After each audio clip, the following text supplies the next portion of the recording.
What's up, everybody? Hope you're doing well out there. Welcome to NHL Tonight alongside Kevin Weeks. I'm James.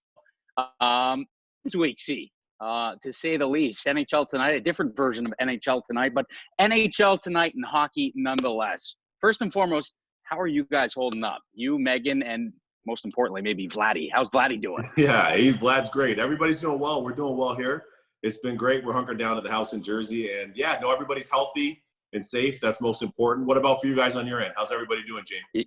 Staying busy, trying to stay sane, but all good on this sense. You know, first part of my day, I'm a kindergarten teacher. Mr. So Coyle, that is. Yeah, Mr. Coyle. I've documented some of that stuff online. But nice. When life resumes to normal, I'm going to be sending Miss Basile $1 billion because she is not paid nearly enough. But all is well here in the Coyle household, and nice. All is well because we're talking hockey once again. So I think the big question I see right over social media is if and when this season does come back, and we certainly hope it does, but life has to resume to normal and everybody has to be safe. What does it look like? Is there a regular season? Do we play those final 14 to 11 games? And then if we don't, do we dive right in? And what's the playoff format? What are you hearing? And what do you kind of think we might be? Yeah, what's crazy, JMO, is this changes seemingly hour by hour based on what Commissioner Bettman and Bill Daly have said, and just based on the updates and the meetings that they have right now with their teams. That's internally. Then, of course, when they speak to the Board of Governors, that also adds a different element to it, because if you're a team that's in, you're like, we're in. If you're a team that's on the outside and you're knocking and you're close, you're kind of close. So only the time remaining will be able to dictate what that looks like in terms of playoff format. Something that will also be interesting to watch is arena availability too. That's also a factor for arena availability on those teams that share venues with an NBA team. So here's my one thing though. I know a lot of people have talked about a tournament or a play-in, maybe 24 teams, as many as 24 teams. The way I look at it now, I've still got our stat pack from our boy Adelberg. I still got it. I refer to it every day. So I still got our stat pack. Adelberg, well done, our statistician at NHL Network. But in saying that, I basically have 3 teams that are within 4 points in both conferences. So that's an extra 6 teams, right? That's an extra 6 teams as opposed to the traditional 16 teams that you'd have.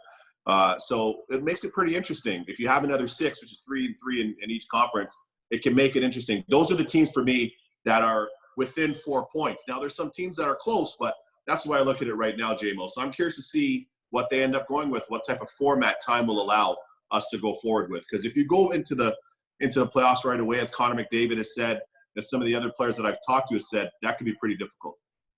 Yeah, I know Bill Daly came out, I think on Friday, and said that they have asked for the availabilities of arenas into the month of August. So I think by the Olympics being pushed back to next year, that certainly, lengthens the runway that the NHL has to take this thing into deep into the summer. So as a hockey fan, you have to be excited about that.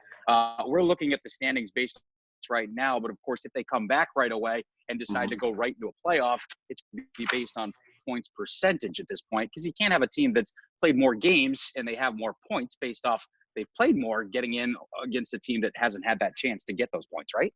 That's fair. Yeah, the points percentage, that's the equalizer, and that's your equalization formula all the way across. So that would make the most sense for sure. I think that'd be fair, and everybody'd have to abide by that. That makes a lot of sense.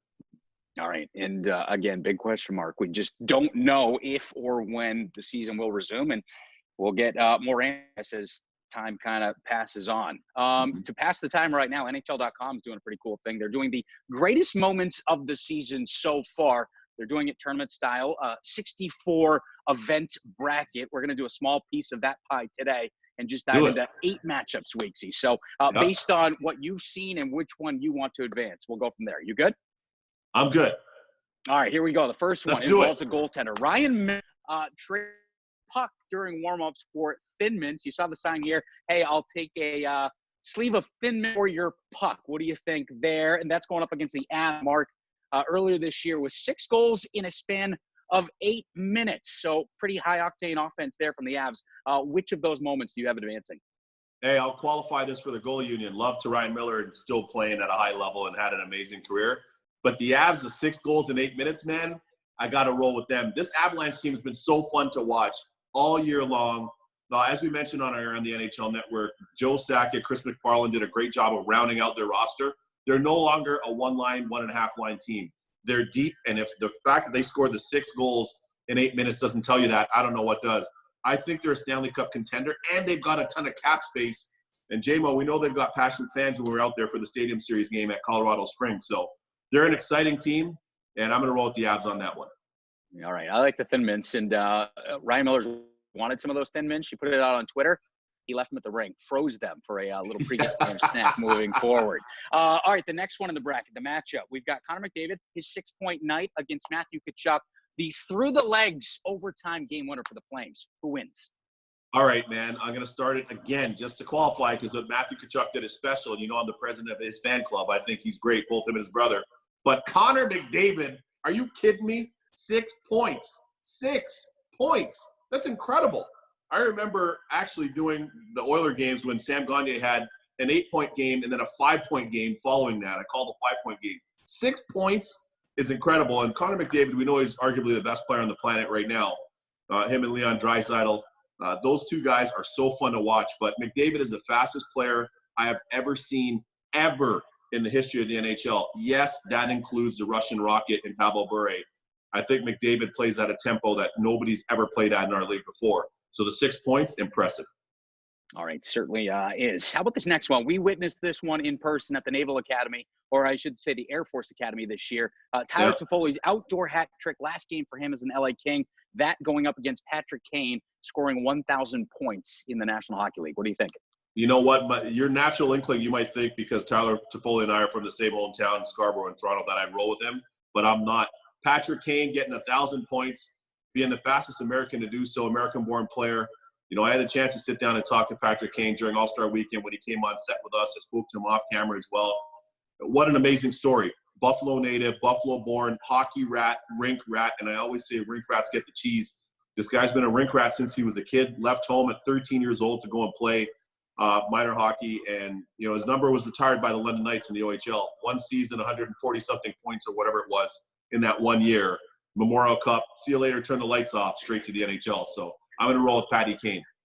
Hard to argue against him. And when all is said and done, might go down as the greatest American-born hockey player that we've ever seen. All right, last bracket. Pecha Rinne, his goal this year that he scored going up against the Pig Races and the Dallas Stars win outdoors this year at the Winter Classic down in Big D. What do you think? JMO, the Winter Classic was off the chain. It was incredible. Listen, everybody was cool. Roscoe Brown, no, that's the I wasn't sure if that was our boy. Mini version of Roscoe Brown, the Longhorn. I'm gonna try to extend my horns and see if they go that long. He had a 7-foot, 2-inch wings, horn spread, I should say.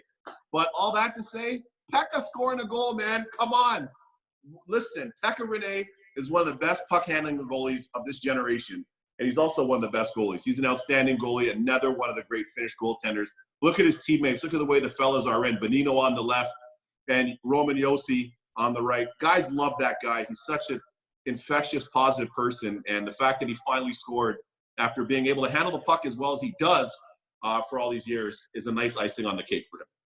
All right, so those are just 8 of the 64 teams that we have in the bracket. You can vote on Instagram and Twitter every day. Weeksy, this was fun. We have to do this more often. Keep up the good work on your social media platforms. Getting some great guests, talking some puck. I love it.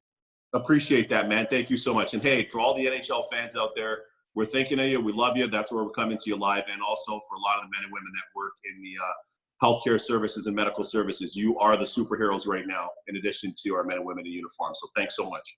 Well said. We'll wrap it on this. I saw a great thing on social media. You're not stuck at home. You're safe at home. So exactly. We'll see you next time. So well said.